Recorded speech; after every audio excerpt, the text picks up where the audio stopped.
Hi, my name is Alicia. I'm a PhD student with Michaela van der Schaar, and today I will be giving you a tutorial on meta-learners for conditional average treatment effect estimation, which means that we will be looking at how to estimate heterogeneous treatment effects using any supervised learning method. Let's begin by considering the different ways there are to estimating heterogeneous treatment effects. The first one would be to use or develop model-specific learning strategies, which is a literature that has focused on adapting specific machine learning methods for the purpose of conditional average treatment effect estimation. Most predominantly, this has been done in the machine learning literature, and there are many examples of methods that exist within this category. One example would be GANITE, which builds on generative adversarial networks. There are adaptations of random forests, such as Bayesian and non-Bayesian causal forests. There are adaptations of Gaussian processes, many adaptations of neural networks, and also adaptations of many more methods. This is not the way that we go about treatment effect estimation in this tutorial. Instead, we focus on so-called model-agnostic learning strategies, which are focused on estimating conditional average treatment effect using any arbitrary supervised learning or more generally non-parametric regression method. Because they are not focused on a specific learning method, they're also often called meta-learners. So what do I mean when I talk about a meta-learner? Basically, a meta-learner is a model-agnostic algorithm that provides something like a recipe for estimating CATE using any machine learning method. It takes as inputs observed data, a machine learning algorithm, and uses them to output an estimate of the conditional average treatment effect. The term meta-learner can be a little bit confusing, especially in the machine learning community. It is therefore not to be confused with the term meta-learning, which is used elsewhere in machine learning, for example, in the context of learning to learn. The term meta-learner in the context of conditional average treatment effect estimation was coined by Kunze in a paper of 2019. So let me give you a very brief literature overview of what's out there. The first explicit treatment of meta-learner strategies is presented in Kunze et al. 2019, and they consider different types of learners, which they call S, T, and X learner. Today I will talk about the S and the T learner, but not the X learner. And since then, more robust strategies have been proposed elsewhere, most notably the R learner by Nie and Wager and the DR learner of Kennedy. Our work, which is based on an AISTATS 2021 paper, revisits such meta-learning strategies and aims to categorize these meta-learners meaningfully and gain some structured insights into the disadvantages of different learners, both theoretically and empirically. Let me give you a little outlook on what we will cover in this tutorial. And this tutorial roughly follows the structure of the AISTATS paper. And we begin with what we call construction and theory, and the question, how can we take well-established ideas from average treatment effect estimation and translate them to CATE meta-learners? The second part of the paper and the tutorial considers implementation. How could we implement the model-agnostic meta-learners using a specific machine learning method? And here we consider the different ways in which we can use neural networks to actually implement these learners. And the third part of the tutorial and paper is empirical evidence, and we consider how do these different approaches actually work empirically. Let me give you a quick recap of the setup of binary treatment effect estimation. First, there is something we sometimes call full data, which is the features or covariates associated with an observed individual. There are two potential outcomes, the outcome under treatment and under no treatment, and the binary treatment assignment. In the real observed data, we only observe one of the two potential outcomes, namely the one that's associated with the treatment which is assigned to that person. And this treatment is usually assigned according to some propensity, which we will denote by pi of x. The target quantity that we are interested in is the so-called conditional average treatment effect, also shortened as CATE. It is the difference between the potential outcomes, so y under treatment minus y under no treatment, given a specific set of features. It's identifiable via the potential outcome regressions if the assumptions of overlap and unconfoundedness hold.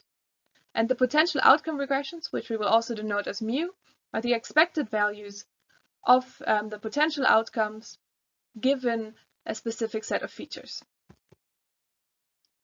Estimating our target quantity, so the difference between the two potential outcomes, is difficult and different from standard supervised learning because we only observe one of the two potential outcomes in practice.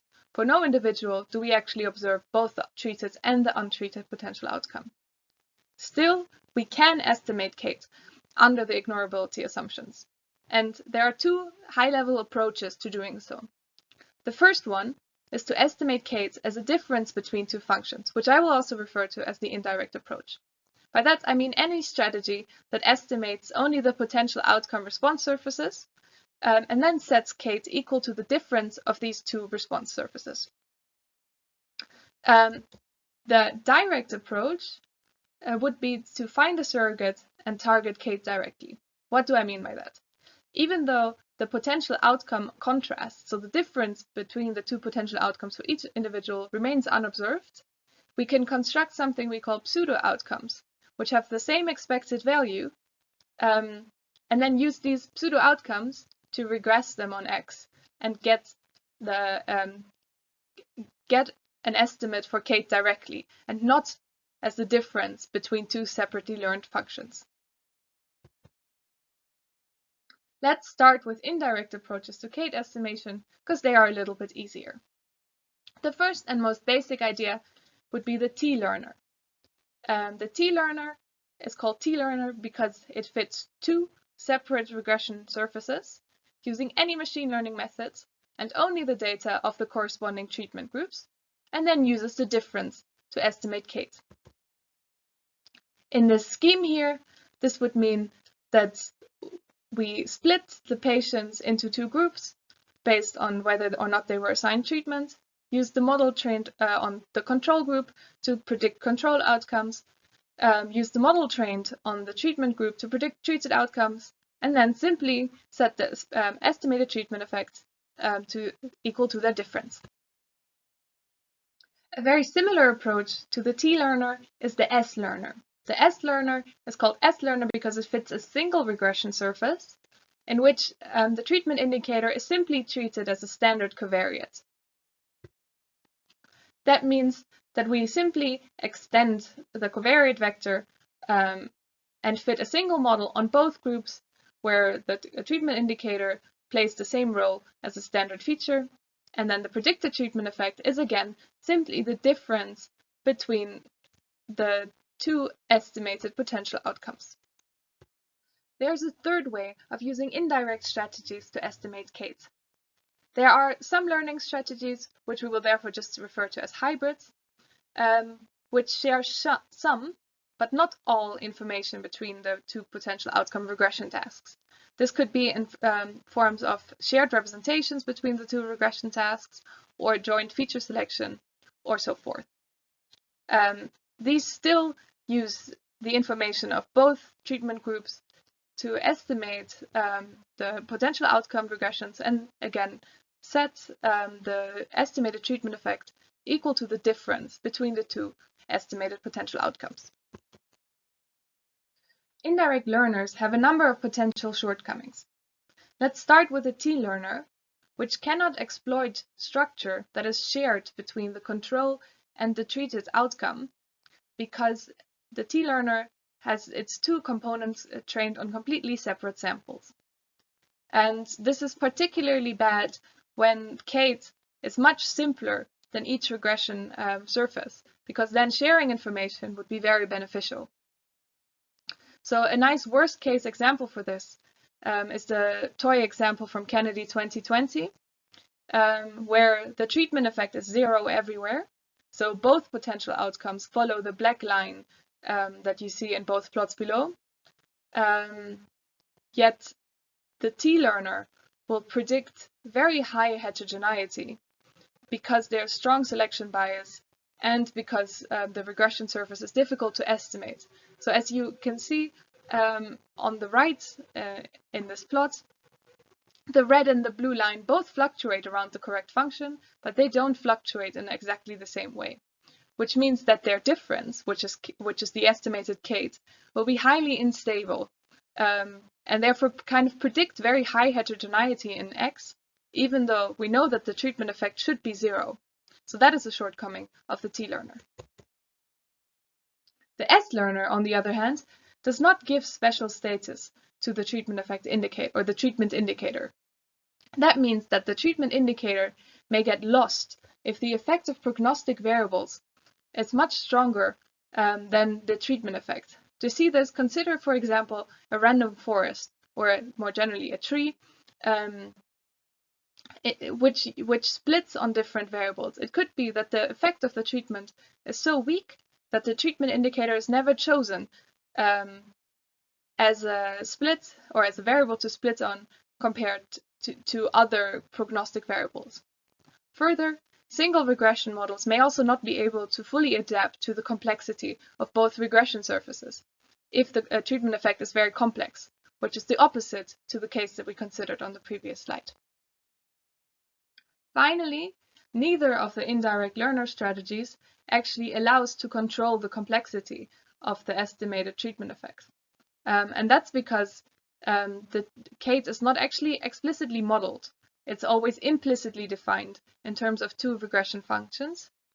We cannot control or restrict the complexity explicitly. To overcome all the problems that we discussed on the previous slide, what we would really like to do is to estimate CATE directly. At first instance, it doesn't seem possible. However, let's just consider the oracle regression, which is if we had oracle access to both potential outcomes, we could actually estimate CATE directly by simply regressing the difference of the potential outcomes on X. Of course, this oracle regression isn't possible because in reality, we do not have oracle access to both potential outcomes. However, we can do something called pseudo-outcome regression, which means that we can construct pseudo-outcomes which have the same expected value as the potential outcome contrast. And there are actually a number of such pseudo-outcomes, for which it holds that the expected value is equal to CATE for some nuisance parameters, which usually have to be estimated from the data. The nuisance parameters for all estimators we consider today are the propensity score πx and the regression surfaces. Here we consider the three most straightforward pseudo-outcomes for estimating CATE. They are derived or inspired by the three main strategies for average treatment effect estimation, namely regression adjustment, propensity weighting, and doubly robust strategies. And the first one that we consider we will call the RA learner, which stands for regression adjustment. And the pseudo-outcome is what you see here on the slide.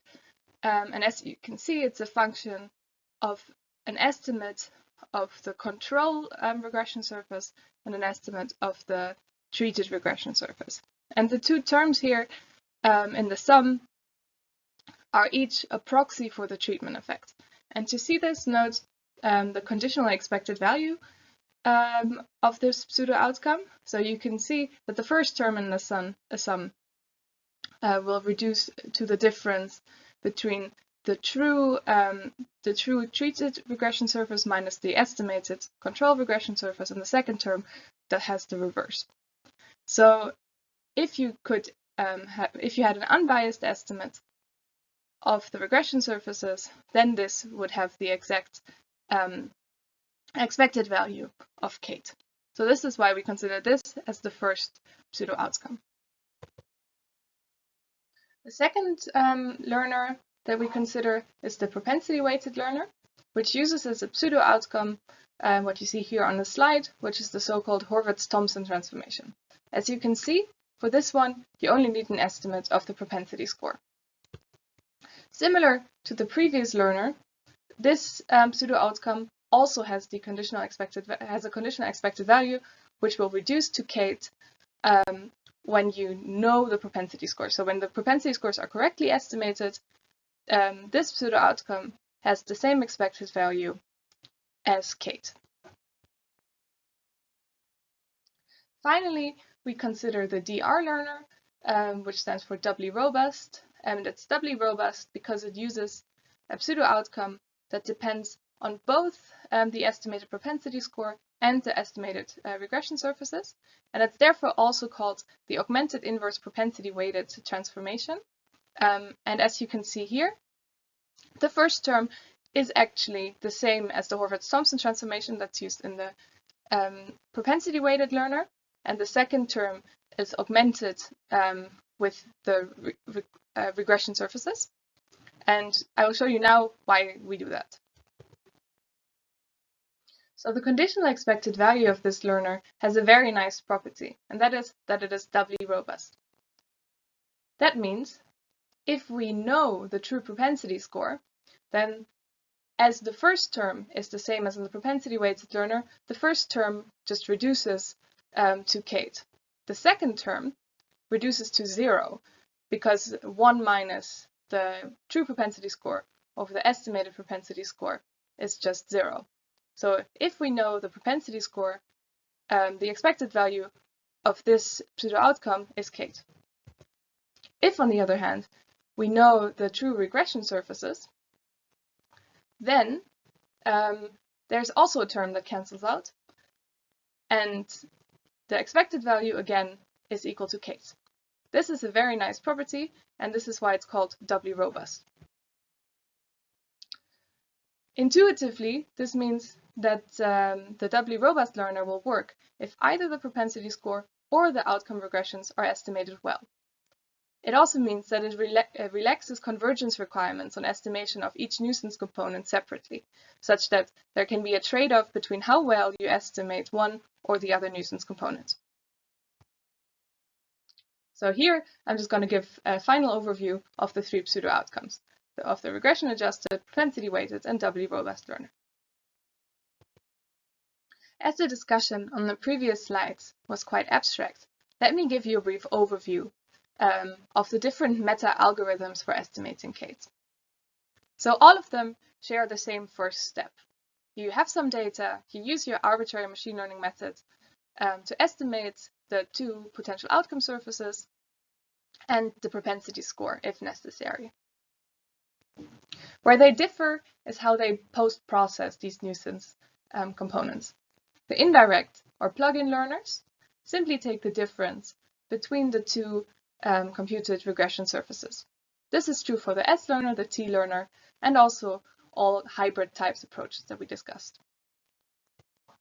The regression-adjusted learner uses the two imputed regression surfaces to compute a pseudo-outcome, which is then regressed on the covariates, and then the output of this second step is an estimate of the CATE function directly. The propensity-weighted learner uses only the estimated propensity score to compute the Horvath-Thompson transformation and then regresses it on X to again give it a direct output of an estimate of CATE. Finally, the doubly robust learner uses all estimated nuisance components to compute the outcome transformation based on the augmented inverse propensity weighted estimator and regresses it on X to output an estimate of the treatment effect directly. In the following, I will present a brief theoretical comparison of different meta-learners. We do this to understand why under some conditions we can expect some meta-learners to outperform the others in theory. Here I consider convergence and mean squared error for the resulting estimates of CATE. I use rate of f to indicate a mean squared error rate associated with estimation of a regression function f. And these would usually be determined by assumed structure on the underlying data generating process, for example, the assumed smoothness or sparsity of a function f, and you can think of the rate that we consider here, for example, as the nonparametric minimax rate associated with estimation of f.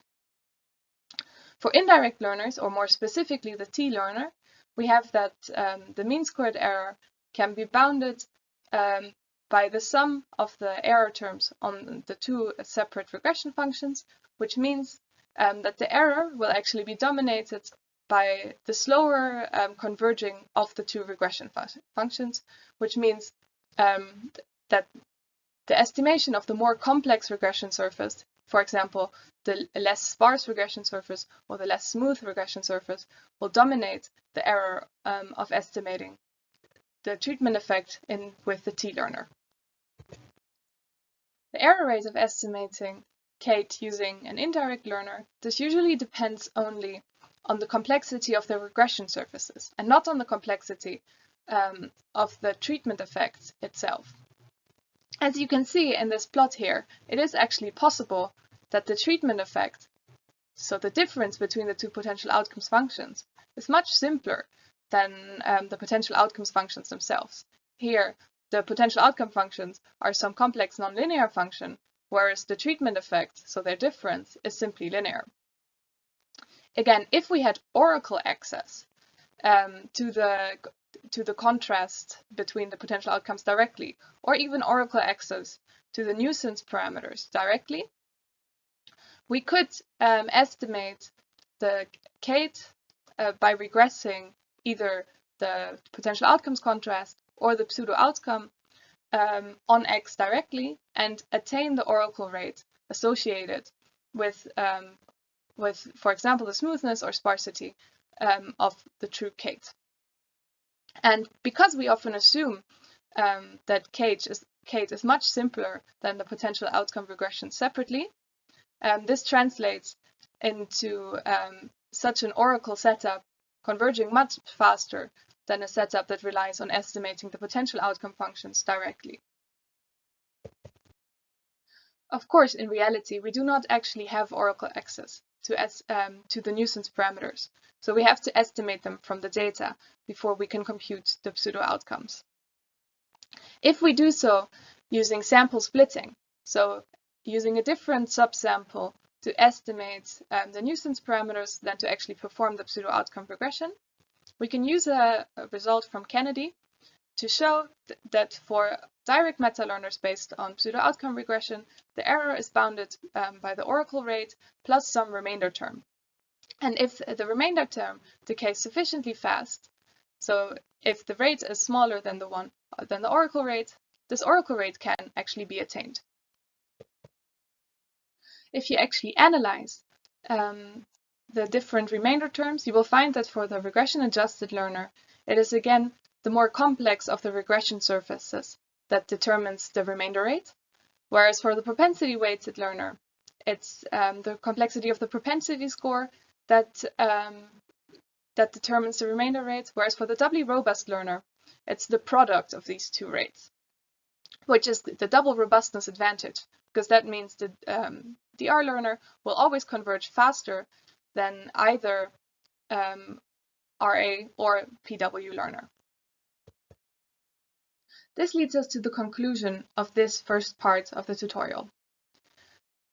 If CATE is much simpler, for example, smoother or sparser than the outcome regressions themselves, it means that the oracle rate is much faster than the rates of the two potential outcome regressions, which means that if the remainder terms decay sufficiently fast, some direct estimators will converge faster than plug-in or indirect estimators.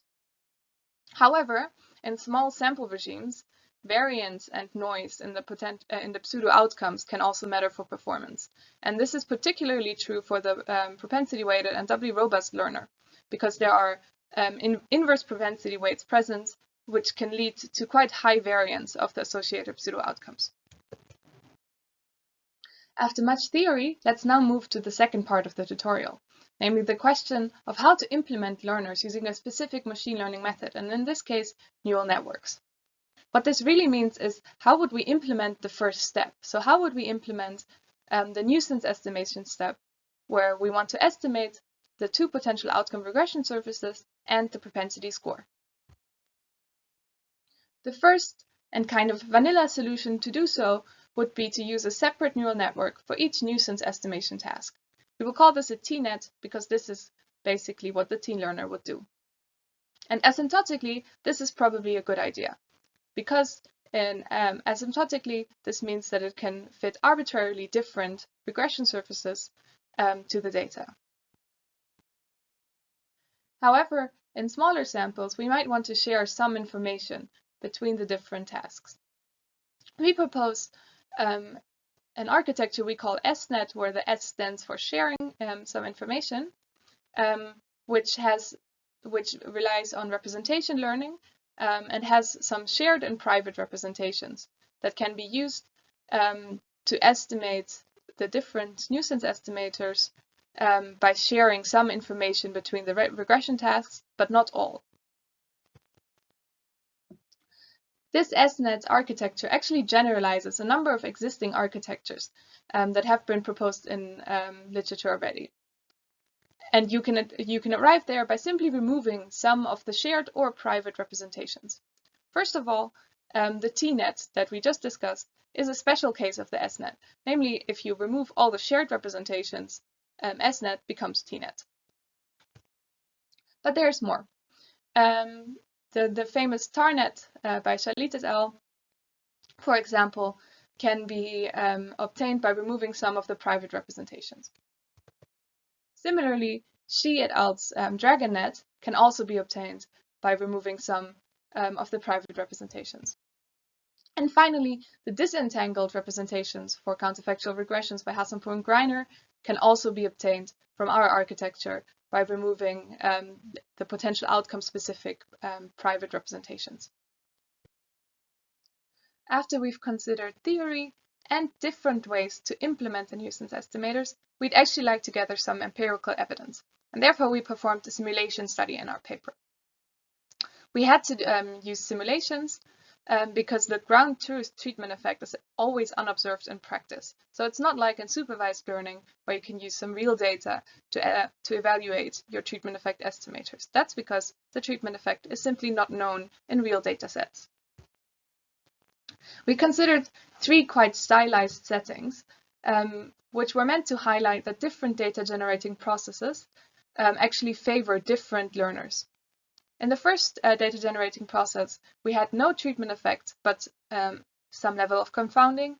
In the second data generating process, we had some treatment effect and also confounding.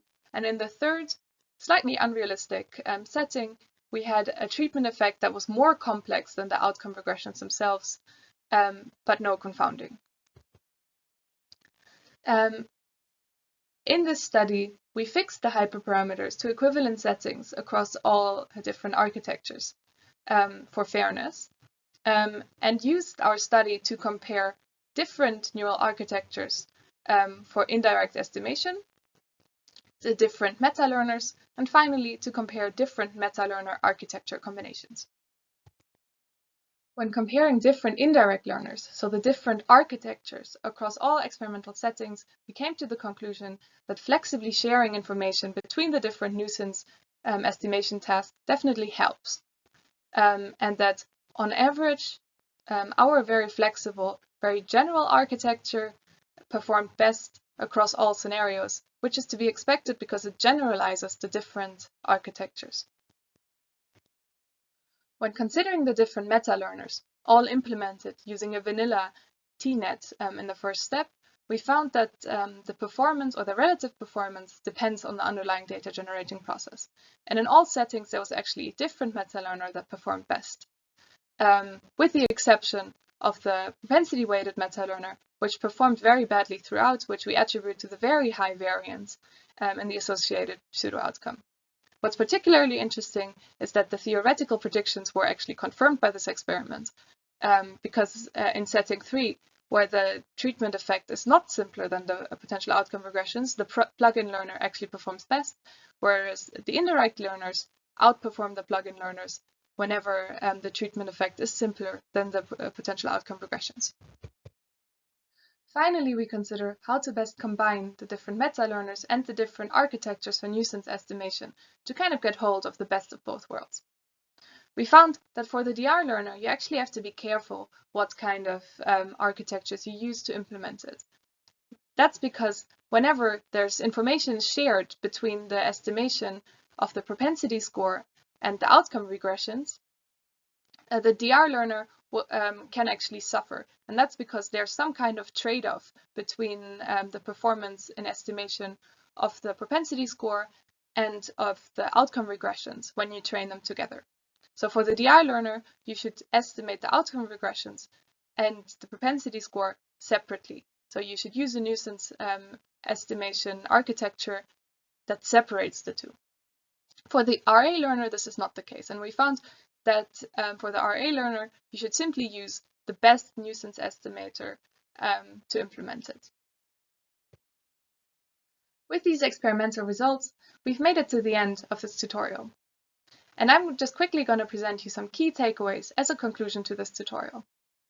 First of all, when comparing different CATE meta-learners, it's actually quite important to note that there are more strategies for estimating CATE than simply taking the difference between two estimated potential outcome functions, which is, I think, the predominant way of estimating CATE in the machine learning literature at this point. However, such an indirect approach, so simply taking the difference between two functions, is often not optimal, and direct estimation strategies can actually better adapt to the complexities of the underlying treatment effect function. Nonetheless, what works best in practice will depend on the underlying data generating process and the sample size. Secondly, we've considered how to best combine different architectures and meta-learners.